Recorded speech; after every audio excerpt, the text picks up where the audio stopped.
Hi friends, మనము TET and డిఎస్సిలో భాగంగా తెలుగు సబ్జెక్ట్ నుంచి కొన్ని ఇంపార్టెంట్ బిట్స్ చూద్దాము. సంస్కృతంలో సుభాషిత త్రిశతి రచయిత భర్తృహరి. సుభాషిత రత్నావళి రచయిత ఏనుగు లక్ష్మణ కవి. పక్కి వెంకట నరసింహ కవి రచించిన శతకం కుమారి శతకం. దూర్జటిని అతులిత మాధురి మహిమ కలిగిన వాడిగా పొగిడినవారు శ్రీకృష్ణ దేవరాయలు.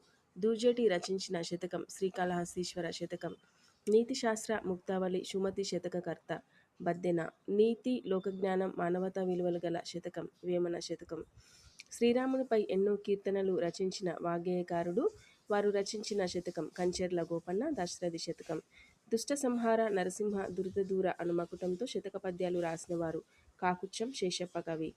నరసింహ శతకకర్త శేషప్ప కవి. రాఘవ యాదవ పాండవీయం తెలుగులో రాసినది ఏలకూచి బాల సరస్వతి. భర్తృహరి సుభాషిత త్రిశతి తెలుగులో అనువదించినది